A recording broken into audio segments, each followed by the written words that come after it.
It was pretty good, man. I enjoyed myself.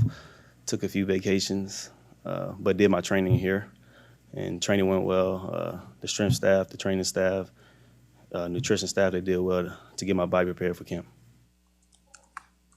Did you make any significant changes with your body, add weight, lose weight? I don't know, man. Sometimes I look in the mirror and I think I added weight. But sometimes I step on the scale, it didn't move. But no, I feel pretty good at the weight I'm at. Feel pretty strong. Brandon said going against Charvarius Ward and you have been a really big challenge for him. This is kind of practice and offseason. What have you seen from him? I just seen him continue to grow from last year, the year before. He's continued to grow in OTAs. He gave us good matchup, and I expect the same in camp. We just know we got to compete to get better. Well, Charvarius Ward, what has he added to your room? Man, he's a great press corner. You know what I'm saying? So I'm learning from him. Just the attitude that he brings every day to the meetings, talking to the younger guys, and even coaching me up. I like Charvarius, and I'm ready to work with him. What's something that he's taught you? What's something that he's taught you? Like I said, he's a great press corner. If you guys watch film, great press corner. So that's one thing that I'm working on, and I just feel like I can continue to get better. So he's just been teaching me that, teaching me to be patient at the line. He broke up his first pass on that out route right away.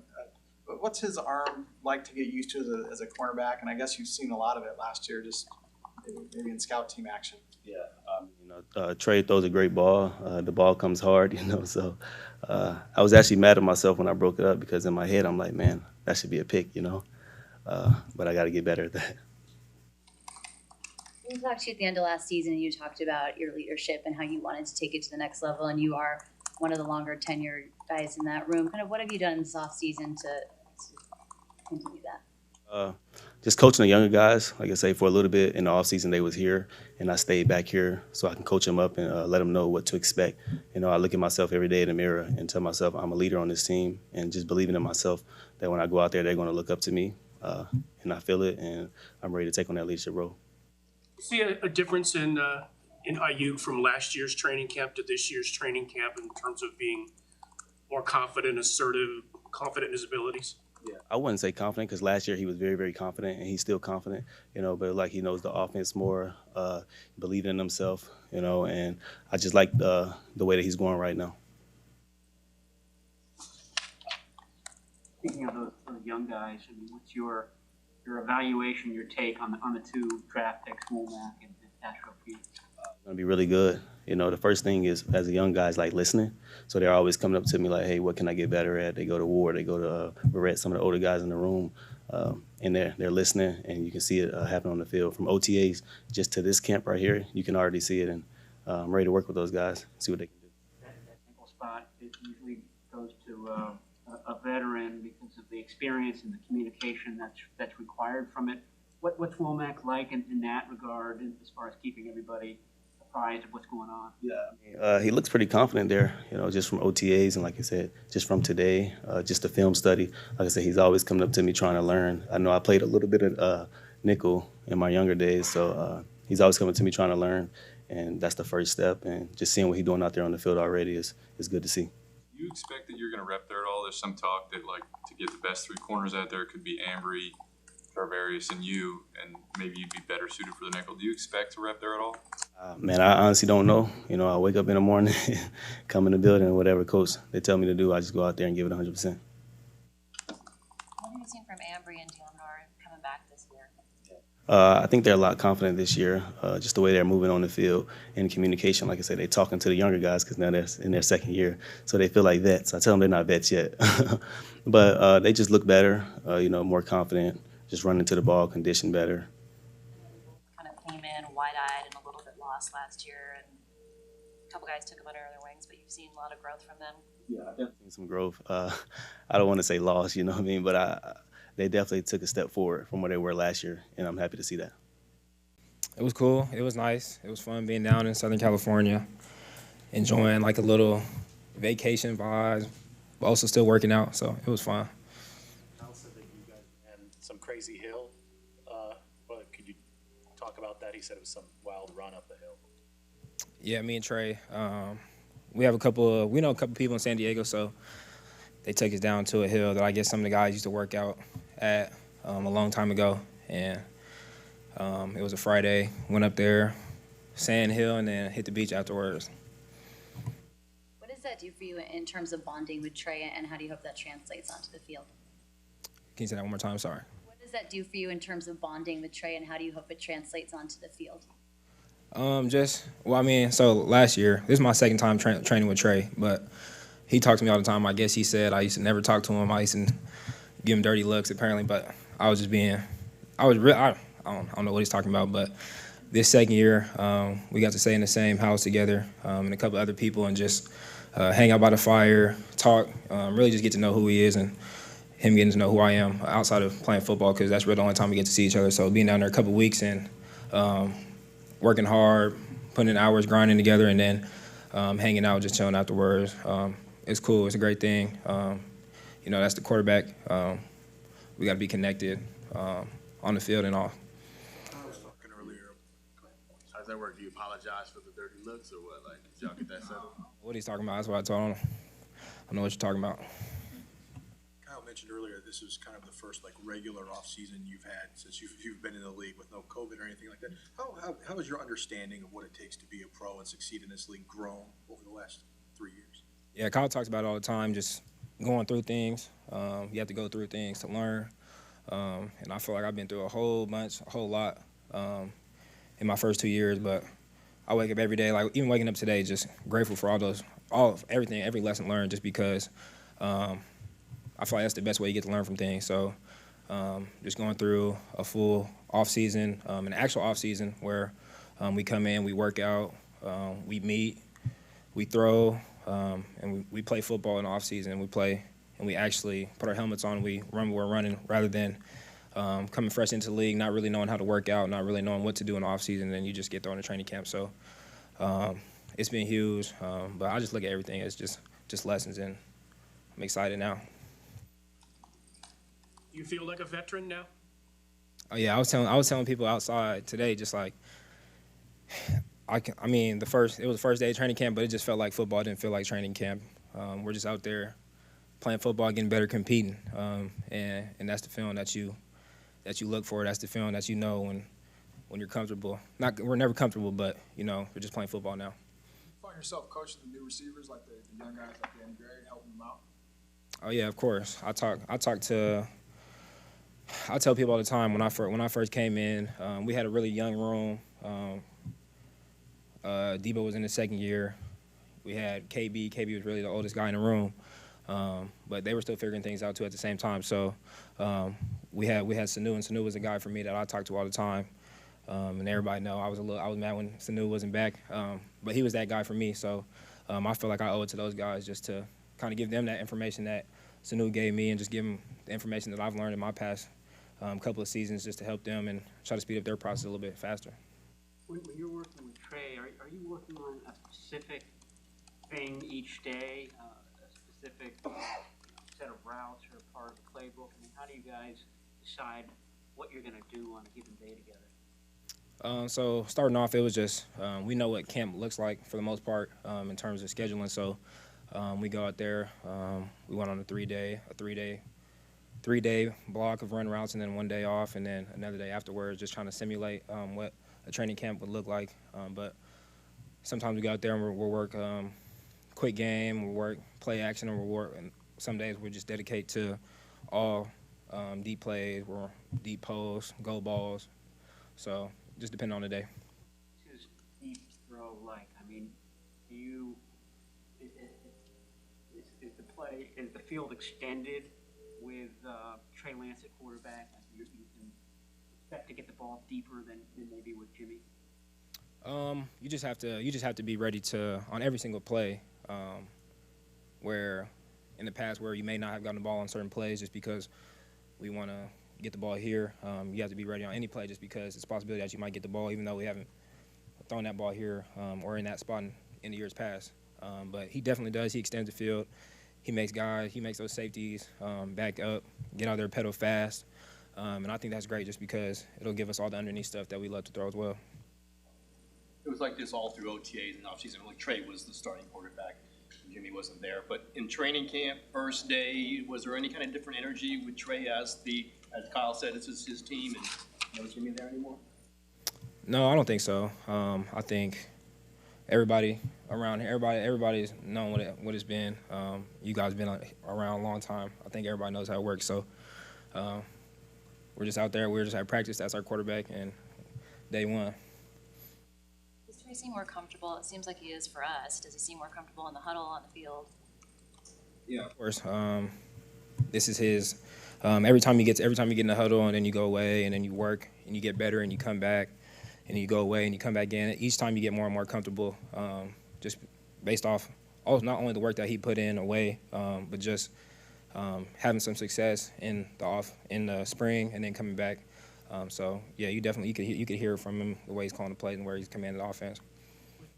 With Debo working on the side right now and not on the field yet, and I don't know how long that'll go on, do you feel need to step up more so as a leader for the younger guys, so to speak? I mean, he's still out there talking to us. That's Debo. He's gonna talk to us. He's gonna coach us up.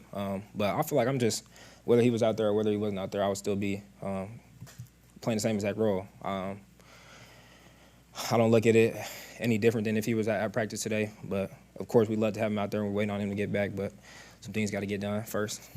Does he get meetings with you guys, Brandon? I mean, I don't. You're gonna have to ask him. I'm sure he'll be up here one of these days. What's been your early impression of Leonard Hankerson? That's Hank. That's my dog. Even the past 2 years, I was working with Hank. I remember when I first came in, just after practice coming in, just coming in, working with Hank on the side, working with Hank. So now that he has the main role, it's been great. I love having Hank as receiver coach. How much time going against Treverius Ward? Have you had much time going against Treverius Ward, and how's that been? Oh yeah. So I think we had 2 reps today, and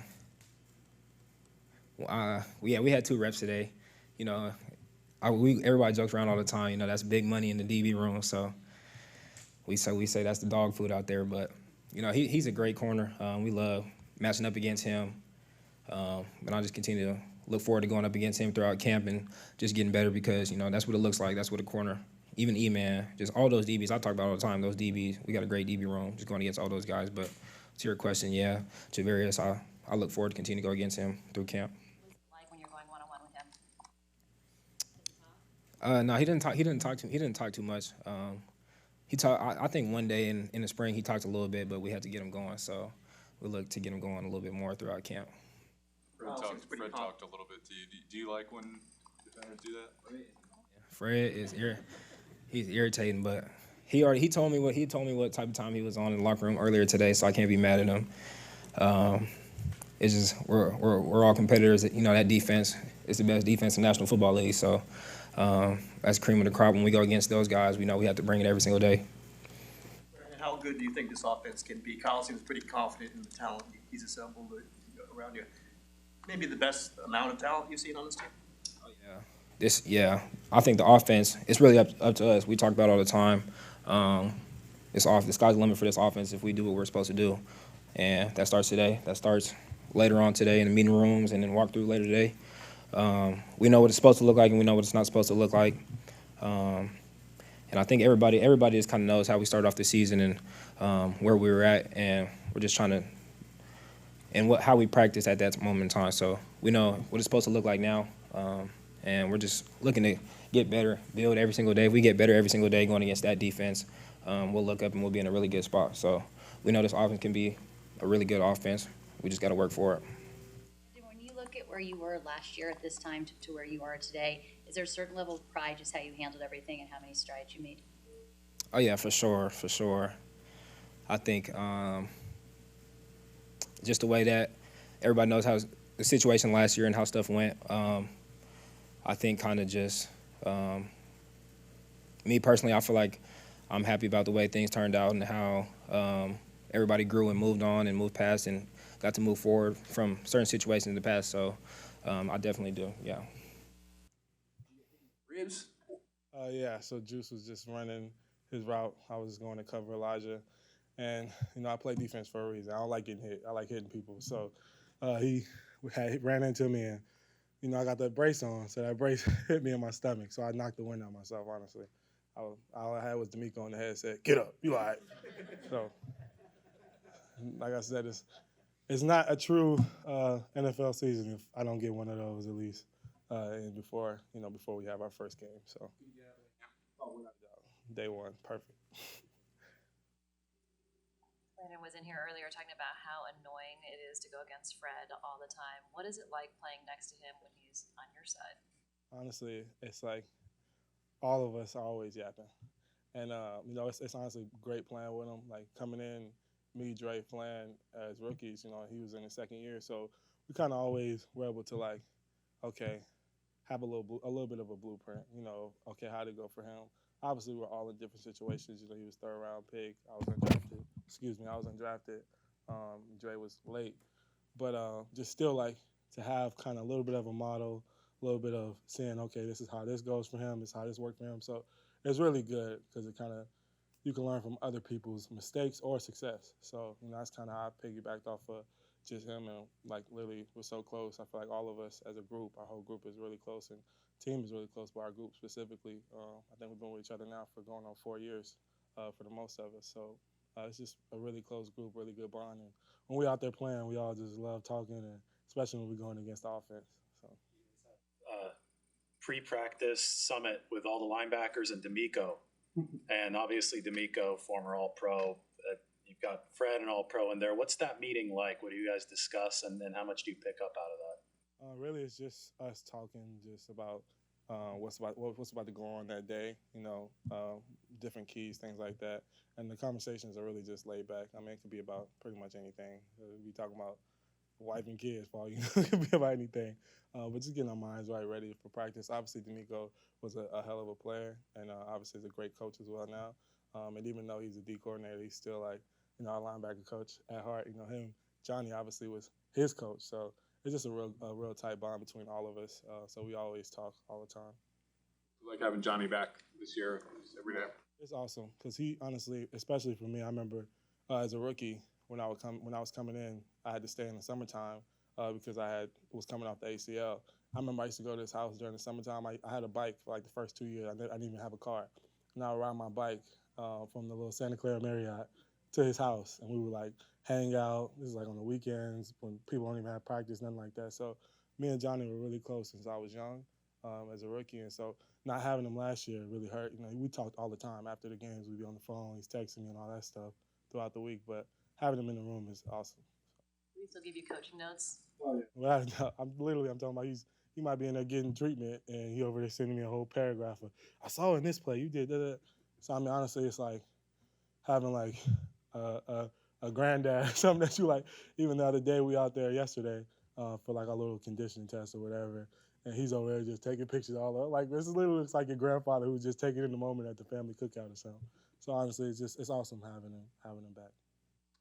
Do you have the radio receiver in your helmet? Could you play some middle, or do all three of you guys kind of wear it during practice? Oh yeah, I have it in. So pretty much anybody that is going to play Mike has it in their helmet. So I know me and Fred and then a couple other guys, because it's a lot of people, especially during training camp. They just try to make sure you're versatile and can play pretty much all the positions. How much does that help you even when you're not playing middle, just kind of hearing all the chatter that Fred is taking in and some of the other guys? Yeah, it's good because you pretty much is just constant repetition of getting the calls, getting lined up. So, well, obviously when you're out there, even though he's getting the call, as soon as he gets it, you're relaying it. We're all talking and communicating. If Fred just had to talk by himself, it'd be a long day. He'll tell you himself, he does a lot for our defense, but it doesn't run unless all of us are communicating together. So it's a group effort for sure, but it's a lot easier when there's two people with the headset in as opposed to the game. Obviously, it's just waiting for him. So when I hear it, I'm making sure I'm saying it to my side. He's saying it to his side. Everybody else is relaying the message. So it's a lot easier. Can you shed some light into just what you had to go through this offseason in terms of recovery, knees, shoulders, and then why you got to wear the elbow braces? So, yeah. So I know I said shoulder, but I didn't have shoulder surgery. I had elbow surgery, my left elbow, and I had surgery on my left knee. It was minor surgery on my knee, but for the elbow, it was just something that towards the end really bothered me, and it was kind of just coming in and out of place, and I was just playing with it like that for pretty much the whole playoff stretch. But had the procedure, it's a couple month recovery, and really been training the last 3 months, 2, 3 months, feeling really good.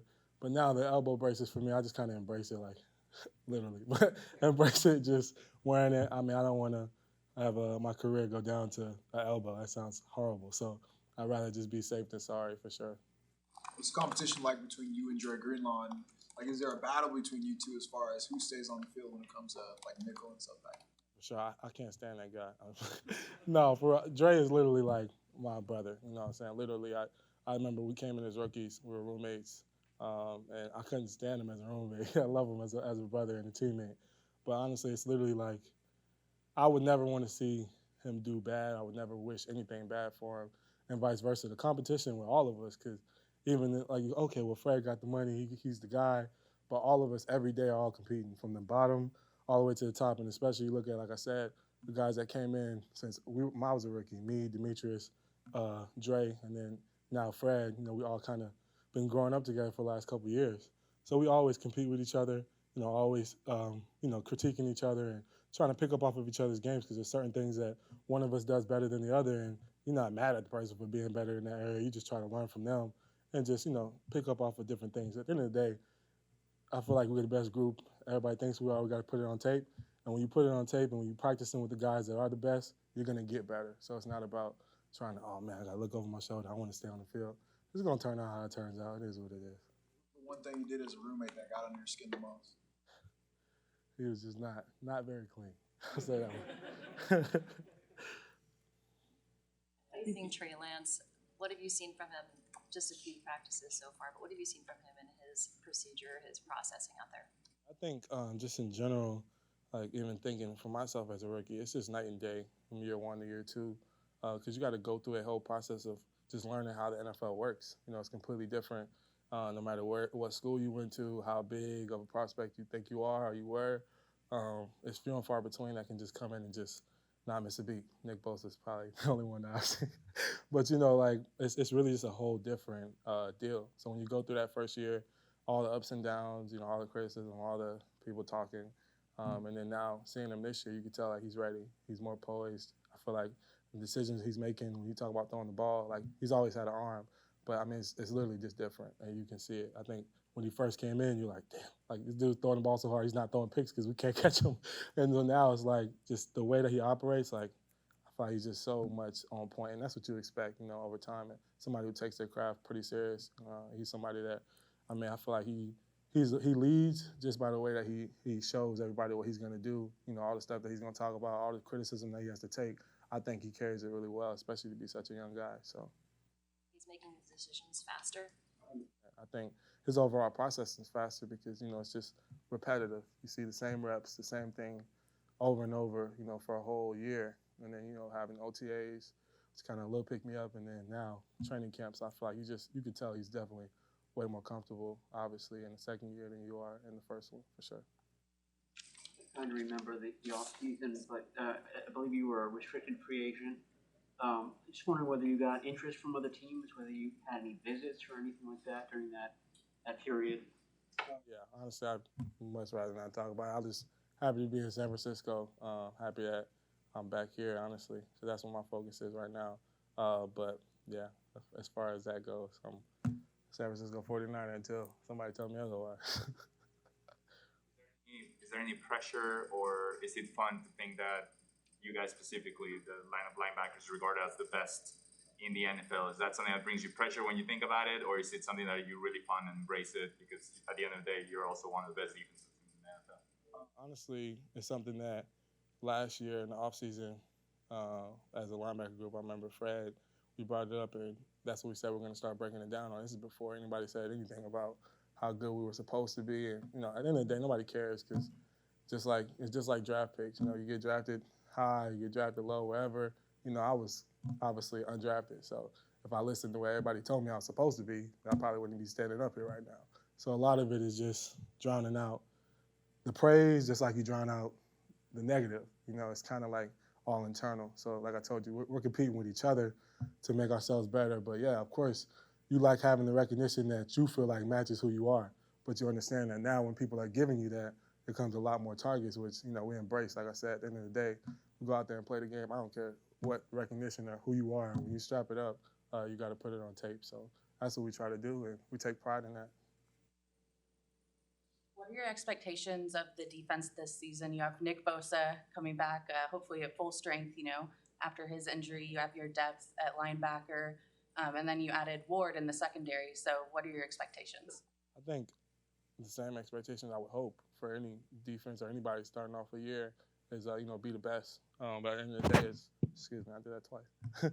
At the end of the day, it's one day at a time. So that's what we're going to do, is take it one day at a time. And literally, like right now is, you're building the fundamentals, the building blocks for what you're trying to put on tape come September.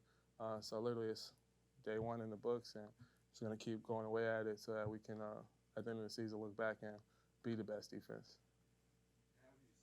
Just the linebacker position in general develop since you got in the league? It feels like it's all about speed and range now. Sure. I remember coming out, I had a scout. I'm not even going to speak on who it was. But I remember he sitting there telling me, I think I weighed in before the combine, or my pro day, I was like 225. I remember he's looking at me like, oh, you 225? Oh, you got safeties that big. And then you get into the league, and every team is different, but especially here, like, if you were a linebacker, you basically a bigger DB, because we cover wide receivers in the slot. You got to, obviously cover tight ends. Like, a lot of what we do is running sideline to sideline and making plays, in the pass game and the run game. So you just see, like, obviously, I mess around with D'Amico. We all like to mess with him. It's like, obviously, his style of linebacker back then, he's 250, 250 pounds when he's playing, and, all pro and a great player. And we mess around with him all the time. He ain't taking no specials. He ain't taking no over routes from no receivers and man coverage if he was playing today. So it's just a different style of football. It's a lot more faster, obviously pass happy. And so you just definitely got to be ready to roll, especially for this defense.